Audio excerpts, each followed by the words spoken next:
तो हेलो दोस्तों, आज हम सुनने वाले हैं मिस्टीरियस हस्बैंड का पार्ट 3 यानी कि एपिसोड 3। तो चलिए आज की कहानी में देखते हैं कि नेहा के साथ क्या होने वाला है, क्योंकि नेहा के पीछे जो गुंडे पड़े हैं वो बहुत ही काफी ज्यादा खूंखार हैं। और देखते हैं क्या करते हैं वो नेहा के साथ। तो अभी तो नेहा के घर में एंट्री मारने वाले हैं कि नहीं मारने वाले हैं, कहानी में हमें आगे सुनने को मिलेगा। तो चलिए कहानी को शुरू करते हैं। रात का सन्नाटा धीरे धीरे गहरा रहा था। नेहा आंगन की छोटी सी बाड़ के पास रुक कर बैठी थी। वो बड़े प्यार से मुर्गियों और बतखों को दाना चुनते हुए देख रही थी कि तभी अचानक आसमान से एक छोटा सा पत्थर गिरा और उसके कदमों से कुछ ही दूरी पर आकर रुक गया। नेहा ने हैरानी से ऊपर आसमान की तरफ देखा, पर वहां तारों के अलावा कुछ नहीं था। उसने सोचा शायद हवा से कुछ गिरा होगा। अपने उड़ते बालों को कान के पीछे दबाते हुए वो वापस दाना खिलाने में मगन हो गई। लेकिन कुछ ही पल बीते थे कि तब एक और पत्थर ठीक उसके पैरों के पास आकर गिरा। इस बार नेहा को लगा कि आर्यन अपनी दौड़ पूरी करके वापस आ गया है और दरवाजे के पीछे छिपकर उससे मजाक कर रहा है। वो हल्की से झुंझलाहट और मुस्कान के साथ उठी और आंगन के दरवाजे की तरफ देखते हुए बोली, आर्यन तुम ही हो। लेकिन दरवाजे पर कोई नहीं था, एकदम खाली सन्नाटा। नेहा की धड़कनें अचानक तेज हो गई। तभी उसके ठीक पीछे से एक अजीब सी चूहों के कुटकुटाने जैसी घिनौनी हंसी गूंजी। उसने झटके से पीछे मुड़कर देखा। आंगन की कच्ची दीवार पर वहीं दोपहर वाले गुंडे चढ़े बैठे थे। अंधेरे में उनके चेहरे किसी भयानक छाए की तरह लग रहे थे।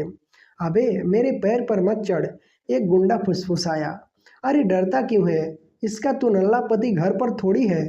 चल आज इसे उठाकर ले चलते हैं। अपनी गंदी नियत के साथ वो सारे लफंगे शोर मचाते हुए दीवार फांदकर आंगन में कूदने ही वाले थे। नेहा के पैरों तले जमीन खिसक गई। खौफ के मारे वो उल्टे पांव पीछे हटती हुई छोटी सी रसोई के दरवाजे तक पहुंच गई। उसकी आवाज बुरी तरह कांप रही थी। कौन हो तुम लोग, निकल जाओ यहाँ से। सबसे पहले वो टूटे दांतों वाला गुंडों का सरदार नीचे कूदा। उसके चेहरे पर एक बहुत ही नीच और खौफनाक मुस्कान थी। अरे ओ घर वाली, इतनी जल्दी भूल गई? आज दोपहर को नदी के किनारे ही तो मिले थे हम। वो वही गुंडे थे। नेहा का चेहरा डर से सफेद पड़ चुका था। पीछे हटते हटते उसकी कमर रसोई की मेज से टकराई। जान बचाने की हड़बड़ी में उसके हाथ जो लगा उसने कसकर पकड़ लिया, एक धारदार सब्जी काटने वाला चाकू। ये मेरा घर है, मैं चेतावनी दे रही हूँ, मेरे करीब आने की कोशिश मत करना। उसके चाकू आगे करते हुए पूरी ताकत से चिल्लाकर कहा। हा हा, अरे इतना क्यों घबरा रही है सुंदरी, हम तुझे क्यों कुछ कहेंगे। पीले और गंदे दांतों वाला एक गुंडा बत्तीसी दिखाते हुए उसके करीब आने लगा। टूटे दांत वाले सरदार ने अपने कंधे हाथ मलते हुए कहा, तेरी शादी को इतने दिन हो गए मेरी जान, और तूने अपने इस बड़े भाइयों को अभी तक शादी की मिठाई भी नहीं खिलाई। ये तो गलत बात है ना। हा हा हा, हमने अभी तक मिठाई नहीं खाई, दूसरे गुंडे ने भी जीभ लपकाते हुए कहा। नेहा का पूरा शरीर किसी खींची हुई डोरी की तरह तन गया था। उसने चाकू वाला हाथ अपनी पीठ के पीछे छुपा लिया ताकि मौका मिलने पर वार कर सके। उसने खुद को शांत रखने की पूरी कोशिश करते हुए कांपती आवाज में कहा, मैं कल बाजार से मिठाई लाकर दे दूंगी, अभी तुम लोग यहाँ से चले जाओ। हा हा हा। उसके यह बोली बात पर सारे गुंडे ठहाके मारकर हंस पड़े। एक लफंगा जिसके मुंह में बीड़ी दबी थी, उसने धुआं छोड़ते हुए घटिया लफ्जे में कहा, अरे मिठाई तेरे जैसी मीठी हो थोड़ी होगी, तू जब खुद सामने खड़ी है तो हम तेरा ही स्वाद क्यों न चख ले। ये घिनौने लफ्ज सुनते ही नेहा का खून खौल उठा। डर की जगह अब गुस्से ने ले ली थी। मेरा पति बस आता ही होगा, जब वो आएगा ना तो तुम सबकी अपनी बात पूरी किए बिना ही। नेहा ने उनकी जरा सी लापरवाही का फायदा उठाया और अपनी जान की बाजी लगाकर आंगन के दरवाजे की तरफ बेतहाशा दौड़ पड़ी। अगर वो किसी तरह भागकर गांव वालों को बुला लाए तो इन दरिंदों की हिम्मत टूट जाएगी। अरे पकड़ो साली को, भागने ना पाए। नेहा बस दरवाजे तक पहुंचने ही वाली थी कि अचानक एक भारी भरकम मोटे गुंडे ने उसका रास्ता रोक लिया। उस मोटे ने अपने भद्दे ओठों पर जीभ फेरी और एक शैतानी मुस्कान के साथ नेहा को गंदी नजरों से घूरने लगा। वाह रे मोटे, कमाल कर दिया, ये चिड़िया तो बस हाथ से उड़ने ही वाली थी, पीछे से टूटे दांत वाले सरदार ने खुश होकर कहा। रास्ता छोड़ दे मेरा। नेहा एक शेरनी की तरह दहाड़ी और बिना कोई परवाह किए अपने हाथ में छिपा हुआ चाकू पूरी ताकत से उस मोटे पर चला दिया।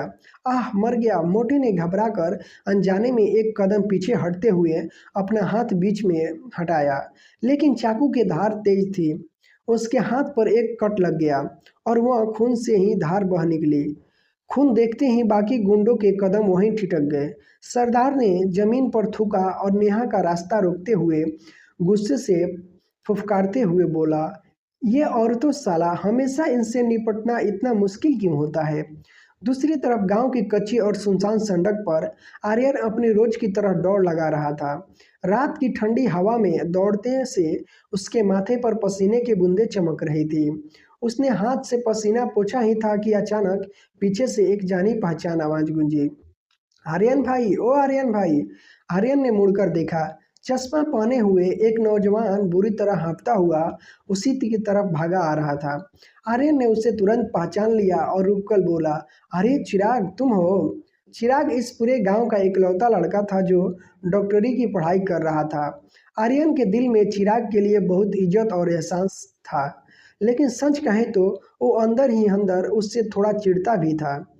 बात उस दिनों की है जब आर्यन एक गरीब इंसान के रूप में पूरी तरह घायल होकर इस गांव में आया था। तब चिराग को जैसे ही खबर मिली, वो बिना कुछ सोचे समझे उसकी मदद करने पहुंच गया था। कई महीनों तक जब आर्यन मौत से मुंह में था तो बिस्तर से उठ तक नहीं पाता था। तब इसी चिराग ने उसकी पट्टियां बदलती थी और एक भाई की तरह उसकी देखभाल की थी। लेकिन चिराग में बस एक ही बड़ी खराबी थी, उसे पूरे गांव की पंचायत करने और इधर उधर की बातें बनाने का बहुत शौक था। चिराग को शहर गए अभी एक हफ्ता ही हुआ था कि उसने अपनी पंचायत करने की आदत के चलते सिंघानिया और शर्मा परिवार की सगाई का ढिंढोरा पूरे शहर में पीट दिया। इस खबर से जैसे शहर के बड़े लोगों में भूचाल आ गया और दोनों रुतबे वाले परिवारों की भारी बदनामी हुई। शर्मा परिवार को डर सताने लगा कि अगर उन्होंने अपने पूर्वजों द्वारा तय की गई इस शादी को तोड़ा तो बाजार में उनकी इज्जत और बिजनेस दोनों मिट्टी में मिल जाएगी। अपनी नाक बचाने के लिए उन्होंने धोखे से नेहा की शादी गांव में रहने वाले आर्यन से करवा दी। असल में असली सिंघानिया परिवार के सभी सदस्य एक खौफनाक हादसे में मारे जा चुके थे। इसीलिए आर्यन के पास अपनी जान और असली पहचान छुपाने के लिए इस गांव के अनाथ लड़के की जगह लेने के अलावा कोई और रास्ता नहीं बचा था। लेकिन किस्मत का खेल देखिए, जिस नेहा की शादी धोखे से आर्यन से करवाई गई थी, वो सीरत और सूरत दोनों में ही किसी अप्सरा से कम नहीं थी। उसका शांत स्वभाव और मासूमियत देखकर आर्यन मन ही मन बहुत खुश था। इसीलिए उसने अपने दिल में चिराग की उस गपशप वाली गलती को माफ कर दिया था। सुना है यार तेरी शादी शर्मा परिवार की बड़ी बेटी से हो गई है, कैसी है भाभी। चिराग ने नाक पर सिसकते चश्मे को उंगली से ऊपर ढकेलते हुए आर्यन के कंधे पर दोस्ताना अंदाज में हाथ रखकर पूछा। वो बहुत अच्छी है, आर्यन ने हल्की सी मुस्कान के साथ जवाब दिया और फिर बात पलटते हुए धीरे से कदम बढ़ाते हुए पूछा, तू अपनी सुना, क्या शहर में कोई ढंग की नौकरी मिली तुझे। चिराग ने एक लंबी और उदास आह भरी, अपनी किस्मत को कोसते हुए बोला, क्या बताऊं भाई, मैंने इतनी मेहनत से डॉक्टरी की पढ़ाई की, पर घर वालों ने जबरदस्ती मुझे एक कंपनी में सेल्समैन की नौकरी पर लगा दिया है। कहते हैं इसमें पैसा बहुत है।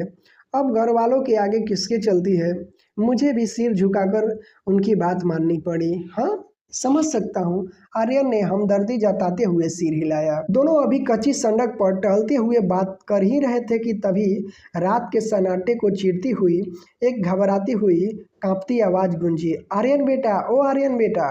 आर्यन ने कदम वहीं ठिठक गए।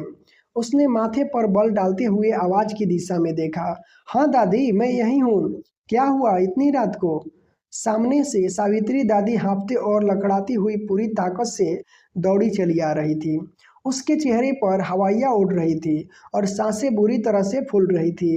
बेटा जल्दी घर भाग, जल्दी जा, तेरे घर में कुछ लुच्चे लफंगे घुस गए हैं, वो तेरी बहू को नोच रहे हैं। क्या। आर्यन की आंखों में जैसे खून उतर आया। उसके सीने में ज्वालामुखी सा फट पड़ा। बिना एक पल गवाए वो किसी भूखे चीते की तरह पूरी ताकत से अपने घर की तरफ दौड़ पड़ा। उधर घर के आंगन में नेहा उस गंदे और खूंखार दरिंदों के बीच बुरी तरह घिस चुकी थी। डर और गुस्से से उसका ओठ कांप रहा था, लेकिन उसने हार नहीं मानी थी। अपने हाथ में पकड़े खून से सने चाकू को मजबूती से थामे उसने दांत पीसते हुए फुफकार कर कहा, अगर किसी ने मुझे छूने की जरूरत भी की तो मेरा पति तुम्हें जिंदा गाड़ देगा, हमें मार डालेगा। हा हा हा। गुंडे ऐसे ठहाके लगाने लगे जैसे उन्होंने कोई बहुत बड़ा चुटकुला सुन लिया हो। अरे ओ सुंदरी, वो तेरा नल्ला और डरपोक आर्यन, वो तो हमारा एक बाल भी बांका नहीं कर सकता। तुझे पता नहीं है, शायद 2 साल पहले हम लड़कों ने उसे सड़क पर इतना धोया था कि वो कुत्ते की तरह रो रहा था, जमीन पर नाक रगड़कर हमसे अपनी जान की भीख मांग रहा था। ओ नामर्द, एक गुंडे ने सीना तानते हुए झूठी कहानी गढ़ी। अरे वो तो डरपोक नंबर 1 है, देखना अभी कुछ हुआ ना तो वो अपनी जान बचाकर दुम दबाकर भाग जाएगा। नेहा की किसी भी धमकी का उन पर कोई असर नहीं हो रहा था। वो सब उसे ऐसे देखकर खड़े थे जैसे कोई बिल्ली किसी बेवश चूहे के साथ खेलने का मजा ले रही हो। ठहाके लगाते हुए उनमें से एक गुंडे की नीयत और भी गंदी हो गई। उसकी हवस भरी नजरें नेहा के रूप को घूर रही थी। उसने जीभ से अपने सूखे ओठ चाटे और घटिया लहजे में बोला, वाह हरीश शर्मा परिवार की बड़ी बेटी, क्या गजब का हुस्न पाया है।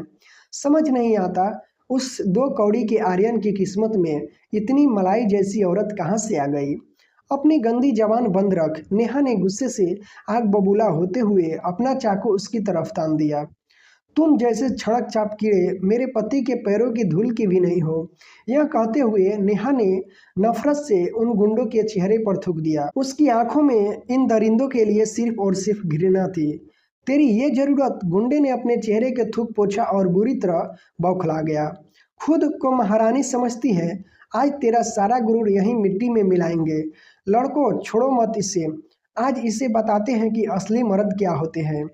जब हम अपना खेल खत्म करेंगे ना तो तू खुद हमारे पैरों में गिरकर रगड़कर भीख मांगेगी। इतना कहते ही वो भेड़िया उसकी तरफ झपटे। नेहा की आंखें गुस्से से लाल थीं। उसने पूरी ताकत से चाकू चलाया और एक और गुंडे का हाथ चीर दिया। खून के छींटे उड़े, लेकिन उससे पहले ही वो संभल पाती एक दूसरे गुंडे झपटा मारकर उसकी कलाई पकड़ ली। अगले ही पल एक झटके से उसने नेहा के हाथ से वो चाकू छीनकर दूर फेंक दिया। हथियार गिर गया इसका, पकड़ो साली को, गुंडा जोर से चिल्लाया। खौफ, बेबसी और बेइज्जती के डर से नेहा की आंखों में आंसू झलक पड़े। वो अपनी कलाई छुड़ाने के लिए उस दरिंदों से पागलों की तरह संघर्ष कर रही थी। उसकी बस एक ही कोशिश थी कि किसी तरह भागकर दरवाजे तक पहुंच जाए। तभी धड़ाम, तभी एक जोरदार आवाज गूंजी। दरवाजे का रास्ता रोके खड़ा वो भारी भरका मोटा गुंडा किसी कटे हुए पेड़ की तरह सीधा जमीन पर आ गिरा। उसके मुंह से दर्द भरी चीख निकल गई। आंगन में धुंधले अंधेरे में से साया उभरा। वो आर्यन था। उसका चेहरा कितनी पत्थर की तरह सख्त था और आंखों में मौत का सन्नाटा नाच रहा था। उसकी सांसें तेज चल रही थी, लेकिन उसका पूरा वजूद खौफनाक हद तक शांत था। आर्यन को देखते ही नेहा की रुलाई फूट पड़ी। उसका चेहरा आंसुओं से तरबदर था। वो दौड़कर आर्यन के पास गई और अगले ही पल खुद को आर्यन की मजबूत बाहों में महसूस पाया। आर्यन ने उसे कसकर अपने सीने से लगा लिया। नेहा को सही सलामत देखकर आर्यन के सीने में अटकी हुई सांस वापस आई। उसने धीरे से नेहा को पीछे किया, अपना सिर घुमाया और आंगन में खड़े उन मौत के प्यादे बन चुके गुंडों पर अपनी कातिलाना नजरें गड़ाई। ओह, तो हीरो की एंट्री हो गई। गुंडे ने दांत वाले गुंडों से सरदार से हंसी हंसते ताना मारा। वो थोड़ा खौफनाक हुआ जरूर था, पर उसने झूठी हिम्मत दिखाते हुए पास पड़ी एक भारी ईंट उठा ली और आर्यन की तरफ कदम बढ़ाते हुए फुफकारा, सुन बे नल्ले, चुपचाप अपने घुटनों के पल बैठकर मुझसे माफी मांग और अपनी इस चिकनी बीवी को हमारे हवाले कर दे, शायद मैं तेरी जान बख्श दूं। गुंडों का सरदार अपनी बात पूरी कर पाता उससे पहले ही आर्यन बिजली के फुर्ती से आगे बढ़ा। उसने एक झटके से नेहा को अपने पीछे खींचा और बिना एक सेकंड गवाए उस सरदार के सीने पर एक जोरदार लात जड़ दी। धड़ाम, एक भारी आवाज गूंजी और वो सरदार हवा में उछलकर अपने ही पीछे खड़े गुंडों के झुंड पर जा गिरा। उसके मुंह से आवाज तक नहीं निकली। वो बस अपना सीना पकड़कर दर्द से तड़पने लगा। तुम बस दरवाजे के पास मेरा इंतजार करो, मैं अभी आया। आर्यन पीछे मुड़ा और बेबस प्यार से नेहा के गालों को छूते हुए फुसफुसाया, लेकिन जैसे ही वो वापस उन गुंडों की तरफ पलटा, उसकी आंखों का वो प्यार किसी खूंखार शिकारी यानी गुस्से में बदल चुका था। उसने अपनी मुठिया कसी और उन लफंगों को ऐसे घूरा जैसे वो कोई जिंदा इंसान नहीं बल्कि लाशें हो। इससे पहले कि नेहा कुछ समझ पाती, आर्यन एक भूखे शेर की तरह उन दरिंदों पर टूट पड़ा। पलक झपकते ही आंगन का नजारा बदल गया। जो गुंडे अभी तक अपनी गंदी हंसी हंस रहे थे, वो सब अब जमीन पर पड़े दर्द से कराह रहे थे और जानवरों की तरह चीख रहे थे। लेकिन आर्यन का गुस्सा इतने से शांत होने वाला नहीं था। नेहा के साथ हुई बदतमीजी का ख्याल आते ही उसका खून और खौल उठा। उसने जमीन पर पड़े उन गुंडों को बेरहमी से लाते मारना शुरू कर दिया। उनकी हालत इतनी खराब हो गई कि अब उनमें रोने और रहम मांगने की भी ताकत नहीं बची थी। आर्यन की आंखों में खून सवार था। वो उन्हें जान से मार देना चाहता था। ये देखकर नेहा बुरी तरह घबरा गई। आर्यन रुक जाओ। नेहा की कांपती आवाज सुनकर आर्यन के हाथ वहीं रुक गए। उसने अपने हाथों में लगी धूल और खून को पोंछा और अपनी लात होती आंखों से देखते रह गया। उसने ऐसे पीट पीट कर जान से मत मारो, वरना तुम्हें जेल जाना पड़ेगा। नेहा ने अपने कांपते ओठों को दबाते हुए डरी हुई आवाज में उसे समझाया। आर्यन ने एक लंबी सांस ली और खुद पर काबू पाया। उसने जमीन पर पड़े उन अधमरे गुंडों को घूरते हुए दहाड़ कर कहा, अगर आइंदा मेरी पत्नी की तरफ आंख भी उठाकर देखने की हिम्मत की तो जिंदा गाड़ दूंगा। मौत को इतने करीब से देखकर उन बदमाशों की रूह कांप गई थी। वो जमीन पर रेंगते घिसकते और लड़खड़ाते हुए वहां से ऐसे भागे जैसे उन्हें सच में कोई खौफनाक भूत देख लिया हो। किसी की भी पीछे मुड़कर देखने की हिम्मत नहीं हुई। उनके जाते ही आंगन में एक भारी सन्नाटा छा गया। आर्यन तुरंत पलटकर देखा। नेहा के पास आया और उसे अपनी मजबूत बाहों में छिपा लिया। उसने बहुत ही नरमी से नेहा के उलझे हुए बालों को सहलाया और एक गहरी शांत आवाज में पूछा, क्या क्या अभी भी डर लग रहा है? नेहा ने भी अपने दोनों हाथ आर्यन की कमर में कस लिए और अपना सिर उसके चौड़े सीने में पर रख दिया। आर्यन के दिल भी तेज धड़कने सुनकर नेहा को लगा जैसे वो दुनिया की सबसे सुरक्षित जगह पर आ गई है। आर्यन के सीने में मुंह छिपाते हुए धीरे से सिर हिलाया, अब नहीं, मुझे बिल्कुल अंदाजा नहीं था कि मेरी पत्नी इतनी बहादुर है। आर्यन के चेहरे की शक्ति अब एक प्यारी सी मुस्कान में बदल चुकी थी। उसका दिल नेहा की मासूमियत पर पिघल रहा था। तुमने तो अकेले ही चाकू से 2 गुंडों को घायल कर दिया। मान गया तुम्हें। जब जान पर बन आती है ना, तो एक डरा हुआ खरगोश भी काट लेता है। नेहा ने एक छोटे बच्चे की तरह आर्यन के सीने से और चिपके हुए कहा, मेरी तो मजबूरी थी। अगर तुम सही समय पर नहीं आते तो पता नहीं क्या हो जाता। हाँ, ये मेरी गलती है। मुझे तुम्हें इस तरह अकेला छोड़कर नहीं जाना चाहिए था। मैं वादा करता हूँ ऐसा दोबारा कभी नहीं होगा। आर्यन की आवाज में एक अजीब सा दर्द और अपनापन था। पर मन ही मन आर्यन ने कसम खा ली थी कि अगर वो गुंडे दोबारा इस गांव में दिखे तो वो उन्हें जिंदा नहीं छोड़ेगा। आर्यन ने नेहा को इतने कसकर गले लगाया हुआ था कि नेहा की सांसें तेज हो गई थी। आर्यन की गर्माहट से उसका गोरा चेहरा शर्म से हल्का लाल हो गया था। नेहा के दिमाग में ये एक बार बार घूम रही थी। उसे यकीन नहीं था कि आर्यन इतना ताकतवर हो सकता है। वो आदमी तो एक लात से ही किसी भारी भरकम गुंडे को हवा में उछाल दे और अकेले ही पूरे झुंड की हड्डियां तोड़ दे। वो कोई आम इंसान तो नहीं हो सकता। शादी से पहले उसने गांव वालों से जो कुछ भी सुना था कि आर्यन एक कमजोर, डरपोक और नल्ला इंसान है, वो सब कितना बड़ा झूठ था। आखिर उन गुंडों ने भी आर्यन को डरपोक और निकम्मा क्यों कहा था? यही सोचते हुए नेहा ने धीरे से अपना सिर उठाया और आर्यन के चेहरे को गौर से देखने लगी। उसकी तीखी भौहें, उनकी गहरी आंखें और उसका वो रौबदार चेहरा। वो एक एंगल से एक बेहद समझदार और आकर्षक मर्द लग रहा था, उन झूठी अफवाहों से बिल्कुल अलग। नेहा उसे ख्यालों में खोई हुई एकटक घूर रही थी और आर्यन एक हल्की सी मुस्कान के साथ उसकी इस चोरी को पकड़ चुका था। जब नेहा को एहसास हुआ कि आर्यन उसे ही देख रहा था तो वो झेप गई। उसने जल्दी से अपना चेहरा छुपा और घबराया होकर पूछा, क्या हुआ? ऐसे क्यों देख रहे हो? क्या मेरे चेहरे पर कुछ लगा है क्या? आर्यन ने मुस्कुराते हुए नेहा के चेहरे पर आ रहे बालों को उसके कानों के पीछे किया और बहुत ही रहस्यमयी आवाज में बोला, मैंने शहर में सुना था कि शर्मा परिवार की बड़ी बेटी काव्या बहुत ही घमंडी, गुस्सैल और बिगड़ी हुई लड़की है, लेकिन मेरी नज़र में तो तुम बहुत ही कोमल, दयालु और समझदार हो। तुम्हें कोई भी घमंड नहीं है, उल्टे तुम इस टूटे फूटे घर को भी कितने प्यार से संभालती हो। आर्यन थोड़ा झुका और नेहा की आंखों में गहराई से देखते हुए पूछा, तो अभी अभी मैं सोच में पड़ जाता हूँ। सच सच बताना, क्या तुम सचमुच शर्मा परिवार की वही बड़ी बेटी काव्या हो? ये सवाल सुनकर नेहा का खून सर्द हो गया। वो एक पल के लिए बर्फ की तरह जम गई, लेकिन उसने तुरंत खुद को संभाला और अपनी घबराहट को नकली गुस्से के पीछे छुपाते हुए बोली, बेशक मैं ही हूँ, तुम्हारे ठीक सामने तो खड़ी हूँ। अब तुम्हें किस बात का शक हो रहा है? आर्यन की बाहों में खुद को छुड़ाते हुए नेहा ने आर्यन के खून और पसीने से सने कपड़े की तरफ अजीब सा मुंह बनाते हुए कहा, चलो हटो यहाँ से, जल्दी जाकर नहा लो, कितने गंदे हो रहे हो तुम। तुम्हें लड़ते वक्त थोड़ा सा भी ध्यान नहीं रहता है ना? ठीक है बाबा, अगली बार पक्का ध्यान रखूंगा। नेहा की इस प्यारी सी झंझलाहट को देखकर आर्यन खुल कर हंस पड़ा। वो एक आज्ञाकारी पति की तरह चुपचाप नेहा के पीछे पीछे बाथरूम की तरह चला गया। आर्यन को इस बात का रत्ती भर भी बुरा नहीं लगा कि नेहा ने आज उसे अपना सच नहीं बताया। वो जानता था कि नेहा कोई राज छुपा रही है, लेकिन उसके पास बहुत वक्त था।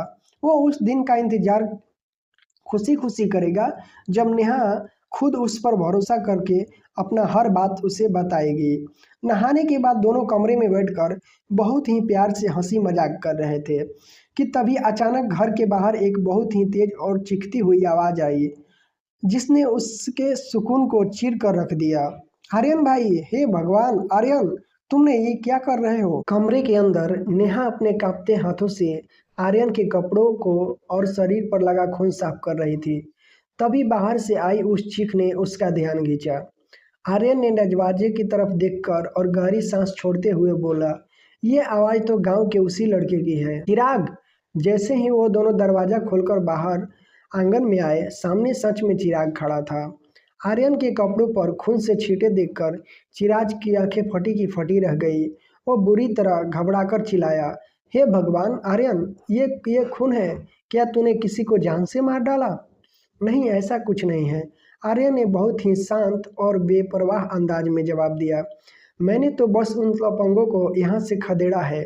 यह सुनते ही चिराग ने एक ठंडी सांस खींची और अपना सिर पकड़ लिया। अरे बाप रे, अब तो खेल खत्म। तुझे पता भी है वो कौन थे? उस टूटे दांत वाले सरदार का सागा चाचा शहर का एक बहुत बड़ा अफसर है। वो लोग तुझे जिंदा नहीं छोड़ेंगे, वो जरूर अपना बदला लेने वापस आएंगे। चिराग की ये खौफनाक बात सुनकर नेहा भी घबरा गई। वो दरवाजे की चौखट पकड़कर बाहर आई और हैरानी से चिराग की तरफ देखने लगी। तभी चिराग की नज़र नेहा पर पड़ी। नेहा की उस बेपनाह खूबसूरती को देखकर एक पल के लिए चिराग भी अपनी सुध बुध खो बैठा। उसने अपना थूक घटका और उसकी आवाज़ और भी तेज हो गई। तेरी बीवी इतनी खूबसूरत है, वो दरिंदे इतनी आसानी से हार मानकर पीछे नहीं हटने वाले। चिराग की इस बात और उसकी नीयत पर आर्यन की भौहें तन गई। उसका चेहरा गुस्से से लाल हो गया। दरअसल आर्यन मन ही मन सोच रहा था कि वो अपने कुछ खास आदमियों को भेजकर उन गुंडों का किस्सा हमेशा के लिए खत्म कर देगा, ताकि भविष्य में नेहा को कोई खतरा न रहे। लेकिन इस गुस्से में वो ये भूल ही गया था कि यहाँ चिराग भी मौजूद है। अगर आज रात उस गुंडों को कुछ भी हुआ तो सबसे पहला शक आर्यन पर ही जाएगा। और चिराग के पेट में तो कोई बात पचती नहीं थी। उसकी पंचायत करने की आदत की वजह से आर्यन का असली राज पूरे शहर में फैल जाएगा। इसके अलावा आज रात की इस भयानक लड़ाई के बाद उन पीटे हुए गुंडों को भी यह शक जरूर हो गया होगा कि ये इंसान गांव का कमजोर और नल्ला आर्यन तो कतई नहीं हो सकता। अगर ये बात हवा की तरह फैली तो आर्यन के असली और पुराने दुश्मन भी उसे ढूंढते हुए इस गांव तक पहुंच जाएंगे। यही सब सोचकर आर्यन गहरी दुविधा में पड़ गया था। आर्यन के चेहरे पर छाई उस चिंता को देखकर चिराग के दिमाग की बत्ती जली। उसने चुटकी बजाते हुए कहा, मेरे पास एक तरकीब है। नेहा और आर्यन ने सवालिया नजरों से उसकी तरफ देखा। चिराग ने अपनी नाक घिसकर चश्मा उंगली से ऊपर किया और एकदम गंभीर होकर बोला, तुम दोनों कुछ दिनों के लिए ये गांव छोड़कर कहीं दूर शहर में छिप जाओ। जब तुम यहाँ मिलोगे ही नहीं तो वो गुंडे बदला किससे लेंगे? आर्यन ने कुछ देर तक हालात को गंभीरता को तौला और आखिरकार किसी भी बड़ी मुसीबत या अपनी असली पहचान खोलने के डर से बचने के लिए उसने नेहा के साथ शहर जाने का फैसला कर लिया। उसी रात दोनों ने अपना जरूरी सामान बांधना शुरू कर दिया। जब नेहा को पता चला कि सावित्री दादी ने ही अपनी जान पर खेलकर सबसे पहले आर्यन को खबर दी थी, तो वो दादी से मिले बिना जाने को तैयार नहीं हुई। अपना कुछ खाने पीने का सामान, ताजे फल और थोड़ी बहुत बची हुई चीजें लेकर नेहा रात के अंधेरे में ही सावित्री दादी के घर की तरफ चल पड़ी। दादी के छोटे से घर के आंगन में एक छोटी सी मेज पर मिट्टी का दिया टिमटिमा रहा था। उस हल्की पीली और कांपती रोशनी में जब नेहा ने उन्हें सारी बात बताई तो दादी ने बड़े प्यार से नेहा के सिर पर अपना हाथ रखते हुए बोले। उनके झुर्रिया वाले चेहरे पर एक सुकून भरी मुस्कान थी। तू चिंता मत कर मेरी बच्ची, तुझे तो इसी बात की खुशी है कि मैं तेरे कुछ काम आ सके। दादी का ये निस्वार्थ प्यार देखकर नेहा का गला भर आया। उसकी आंखों में आंसू झलकने आए। उसने दादी के हाथ अपने हाथों में लेकर कहा, दादी हम कल सुबह ही शहर के लिए निकल रहे हैं, आप यहाँ अपना बहुत ख्याल रखना।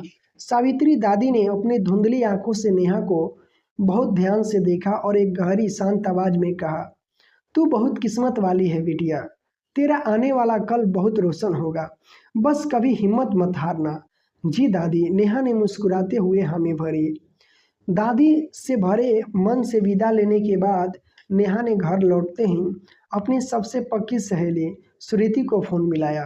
श्रुति और नेहा कॉलेज के दिनों में ही एक दूसरे की जान थी। पढ़ाई पूरी होने के बाद श्रुति शहर में ही नौकरी करने लगी थी और वहीं बस गई थी। अब जब उसे अचानक शहर जाना पड़ रहा था तो गांव वाले आर्यन की तो शहर में कोई जान पहचान भी नहीं थी, इसीलिए रहने का इंतजाम करने की जिम्मेदारी नेहा उठाई थी। फोन उठते ही नेहा ने शादी के बाद से लेकर आज तक सबने साथ जो भी हुआ वह सारे हादसे श्रुति को बताई। सारी बातें सुनकर श्रुति गुस्से से आग बबूला हो गई। ओ आर्यन एक नंबर का बेवकूफ और नल्ला इंसान है, वो तुम्हारे साथ शर्मा परिवार के घर क्यों नहीं गया? उसी वजह से उस चुड़ैल काव्या को तुमने नीचा दिखाने का मौका मिला। सच कह रही हो नेहा, मेरा बस चले तो मैं उसका सिर फोड़ दूं। श्रुति फोन पर ही चीख पड़ी। अरे शांत हो जा मेरी माँ, नेहा ने मुस्कुराते हुए अपने दोस्त को ठंडा करने की कोशिश की। तू नहीं जानती उसकी भी अपनी कुछ मजबूरियां हैं। लेकिन श्रुति को मनाना इतना आसान कहाँ था। जब नेहा ने उससे शहर में एक छोटे सा घर ढूंढने के लिए कहा तो श्रुति ने एक गहरी हताश आह भरी। हे भगवान नेहा, तुमने ऐसे आदमी से शादी ही क्यों किया जिसके पास ना तो 2 कौड़ी का पैसा है ना कोई रुतबा। तेरी तो किस्मत ही खराब है यार। इसी बीच नेहा चलते चलते अपने घर के दरवाजे तक आ गई थी। उसने देखा कि आर्यन बहुत ही खामोशी और लगन से उसका सामान बांधने में लगा हुआ है। आर्यन की उस मेहनत को देखकर नेहा के चेहरे पर एक प्यारी सी मुस्कान आ गई। उसने फोन पर धीरे से कहा, वो सच में बहुत अच्छा इंसान है यार, बस वक्त और किस्मत ने उसका साथ नहीं दिया। चल अब मैं घर ढूंढने वाली बात तेरे भरोसे छोड़ रही हूँ। ठीक है, कर दूंगी इंतजाम, श्रुति ने हार मानते हुए कहा। लेकिन सुन, उस आर्यन से कह देना कि वो तुझे हमेशा खुश रखे, वरना मैं खुद आकर उसकी हड्डियां तोड़ दूंगी। हाँ बाबा, बोल दूंगी, चल बाय। नेहा ने हंसते हुए फोन काट दिया और कमरे में आ गई। अभी नेहा को कमरे में आए कुछ ही मिनट हुए थे कि तभी उसके फोन की स्क्रीन चमकी। श्रुति का मैसेज था। उसने शहर के बीचों बीच एक बहुत ही अच्छी और सस्ते किराए वाली जगह ढूंढ ली थी। ये खुशखबरी मिलते ही नेहा खुशी से उछल पड़ी। उसने तुरंत आर्यन के पास जाकर कहा, आर्यन हमें घर मिल गया है, हम कल ही वहाँ रहने जा रह सकते हैं। इतनी जल्दी? आर्यन के हाथ जहाँ थे वहीं रुक गए।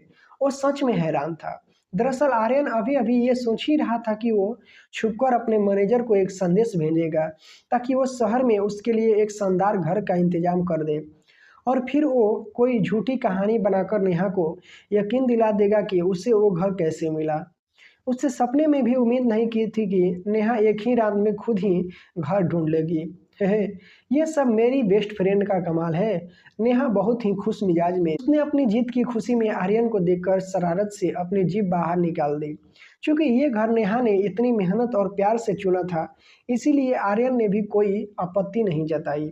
वो बस नेहा के उस मासूम और खूबसूरत चेहरे को देखकर बहुत ही सुकून से मुस्कुरा दिया। श्रुति ने उनके लिए जो घर ढूंढा था उस शहर के बीचों बीच एक पुरानी सी रिहायशी इमारत में था। वहाँ कोई लिफ्ट नहीं थी, दीवारों का रंग थोड़ा उखड़ा हुआ था और कमरा भी काफ़ी छोटा सा था, लेकिन उसका किराया बहुत कम था और लोकेशन एकदम सही थी। नेहा ने बस एक नज़र देखी और तुरंत उसे किराए पर लेने का फैसला कर लिया। सबसे अच्छी बात ये थी कि ये घर उस अस्पताल के बहुत करीब था जहाँ नेहा की माँ का इलाज चल रहा था। चूंकि नेहा के छोटे भाई की स्कूल की फीस पहले ही भरी जा चुकी थी, इसीलिए अब माँ की देखभाल और घर चलाने का पूरा बोझ अकेले नेहा के कंधों पर ही था। दिन भर अस्पताल के चक्कर काटना, फिर दर दर भटक कर नौकरी ढूंढना और रात को थक कर हार कर वापस लौटकर आर्यन के लिए खाना बनाना, नेहा की जिंदगी एक मशीन की तरह भाग रही थी। फोन पर बात करते हुए श्रुति अक्सर आर्यन पर भड़क जाती थी। नेहा यार, तेरा वो पति तेरी जरा भी मदद क्यों नहीं करता? वो तो बस तेरा खून चूस रहा है। जब तू दिन भर चिलचिलाती धूप में नौकरी ढूंढने के लिए निकलती है, तो क्या वो अस्पताल जाकर आंटी की देखभाल नहीं कर सकता? तू खुद को अंदर ही अंदर कमजोर कर रही है।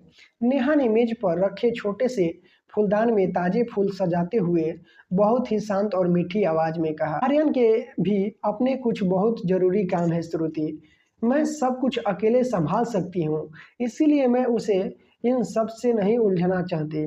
श्रुति की जो जैसे आर्यन के जन्म जन्म की दुश्मनी थी, उसने करवाहट से भरे लहजे में ताना मारा, मार गोली ऐसे आदमी को।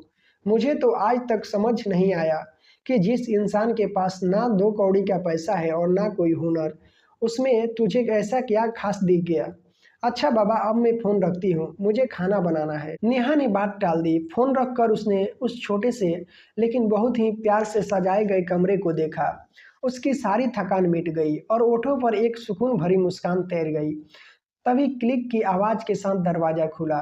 आर्यन तेज कदमों से अंदर आया। उसके हाथ में संतरों का एक लिफाफा था। नेहा ने तुरंत उसके हाथ से लिफाफा लिया और चहकते हुए बोली, आर्यन देखो, मैंने घर को कितना सुंदर सजा दिया है। आर्यन ने अपने चेहरे से रुमाल हटाया और चारों तरफ नजर दौड़ाई। बैठक में रखे उस पुराने से सोफे पर अब एक खूबसूरत हल्का भूरा कवर बिछा था। बीच में रखी छोटी सी मेज पर घास जैसे हरे रंग का चेक वाला कपड़ा था, जिस पर ताजे गुलाब महक रहे थे। खिड़की से छनकर आती गुनगुनी धूप और उस पर लहराते सफेद पारदर्शी पर्दे ने वो छोटे से कमरे में जैसे जान डाल दी हो। भले ही आर्यन अपनी असली जिंदगी में करोड़ों के आलीशान बंगले और महलों में रहने का आदी था, लेकिन नेहा के हाथों से सजे इस छोटे से किराए के घर को देखकर वो सच में हैरान रह गया था। उस ठंडे और वीरान महलों से लाख गुना बेहतर आर्यन को नेहा का इस छोटे से आशियाने में रहना अच्छा लग रहा था। ये सच में बहुत खूबसूरत है, मुझे बहुत पसंद आया। आर्यन ने मुस्कुराते हुए एकदम सच्चे दिल से कहा, मुझे खुशी है कि तुम्हें ये पसंद आया। नेहा ने अपना एप्रन पहना और छोटी सी रसोई की तरफ मुड़ गई। तभी उसे कुछ याद आया और उसने रसोई से ही गर्दन बाहर निकालकर खुशी से कहा, पता है आर्यन, आज मेरा इंटरव्यू पास हो गया है। ये बड़ी कंपनी है जहाँ श्रुति काम करती है। मैं कल से ही काम पर जा रही हूँ। तो आज मैडम की इस खुशी का राज ये था। आर्यन ने एक पल के लिए हैरान हुआ, फिर सवालों की झड़ी लगा दी। अरे वाह, कौन सी कंपनी है, कितनी बड़ी है, तुम्हें कौन सी पोस्ट मिली है? इतने सारे सवाल सुनकर नेहा थोड़ी झिप गई। उसने अपनी नजरें चुराते हुए धीरे से कहा, मुझे बस एक छोटी सी नौकरी मिली है। मैं बस एक मामूली सी सेल्स गर्ल्स हूँ। वहाँ मुझे कंपनी के बारे में ज़्यादा कुछ नहीं पता। नेहा का उतरा हुआ चेहरा देखकर आर्यन ने बात संभाली और मुस्कुराहट हौसला देते हुए कहा, कोई बात नहीं, बस अपना 100% देना और अच्छे से काम करना। लेकिन नेहा की नौकरी के पहले ही दिन एक बहुत बड़ा धमाका होने वाला था। कंपनी पहुंचकर उसने अपनी हाजिरी रजिस्टर में साइन किए और एक स्टाफ मेंबर के पीछे पीछे अपने डिपार्टमेंट की तरफ जाने लगी। उस स्टाफ ने नेहा को उसके बॉस के कैबिन के बाहर छोड़ा। नेहा ने गहरी सांस ली, दरवाजा खटखटाकर इजाजत मांगी और अंदर कदम रखा। लेकिन अंदर का नजारा देखते ही उसके पैरों तले जमीन खिसक गई। सामने कुर्सियों पर दो बेहद जाने पहचाने चेहरे बैठे थे। उसके डिपार्टमेंट के सुपरवाइजर कोई और नहीं बल्कि मोंटी और मीरा थे। मोंटी कॉलेज में नेहा का सीनियर हुआ करता था। ये वही मोंटी जिसने पूरे 1.5 साल तक नेहा का पीछा किया था और उसे पाने के लिए हर घटिया पैंतरा आजमाता था, लेकिन नेहा ने उसे हमेशा घास तक नहीं डाली। मोंटी उसे अक्सर परेशान करता था और नेहा उससे बचने के लिए नए नए बहाने ढूंढती रहती थी। मोंटी ने नफरत करते हुए कारण से पहला मोंटी को नेहा से नहीं बल्कि उसकी खूबसूरती और जिस्म से प्यार था, और दूसरा नेहा अपनी पढ़ाई और पार्ट टाइम काम में इतनी उलझी रहती थी कि उसके पास इन सब फालतू चीज़ों के लिए रत्ती भर भी टाइम नहीं था। बाद में नेहा को पता चला कि कॉलेज खत्म होने के बाद मोंटी ने अपनी ही क्लास की मीरा के साथ चक्कर चला लिया है, लेकिन नेहा ने सपने में भी नहीं सोचा था कि ये दोनों इस कंपनी में सुपरवाइजर बन चुके होंगे। इस अजीब और घुटन भरी स्थिति को देखकर नेहा कुछ सेकंड के लिए एकदम शून्य रह गई, लेकिन उसने तुरंत खुद को संभाला और बहुत ही प्रोफेशनल तरीके से बोली, good morning Monty sir. Good morning Meera ma'am. मैं आज से यहाँ ड्यूटी ज्वाइन कर रही हूँ। मीरा एक तीखी, ठुड्डी और भारी मेकअप वाली तेज तराज लड़की थी। शायद इसीलिए कि वो दोनों एक कपल थे, मीरा बेशर्मी से मोंटी की कुर्सी के हत्थे पर थी टिकी हुई बैठी थी। नेहा को देखते ही वो थोड़ा सीधा होकर खड़ी हुई और एक नकली सी मुस्कान के साथ सिर हिलाया। मोंटी की तो जैसे बाछे ही खिल गई थी। उसने नेहा को सिर से पांव तक घूरते हुए एक घटिया सी मुस्कान दी और साथ में कहा, नेहा, मुझे नए स्टाफ की लिस्ट में जब नाम दिखा तो लगा कि ये नाम कहीं सुना हुआ है, पर मुझे उम्मीद नहीं थी कि वो तुम ही होगी। क्या किस्मत है हमारी, है ना? भले ही नेहा के मन में मोंटी के लिए अब भी घिन और नफरत भरी थी, लेकिन अपनी नौकरी और मजदूरी की खातिर उसे अपने ओठों पर एक झूठी मुस्कान चिपचिकानी ही पड़ी। जी हाँ, बहुत बड़ा। क्या तुम दोनों पहले से ही एक दूसरे को जानते हो? मीरा की पैनी नजरों ने उन दोनों के चेहरे को बदलते भावों को तुरंत पकड़ लिया था। उसने अपनी भौहें सिकुड़ते हुए पूछा, हाँ, हम कॉलेज में साथ पढ़ते थे।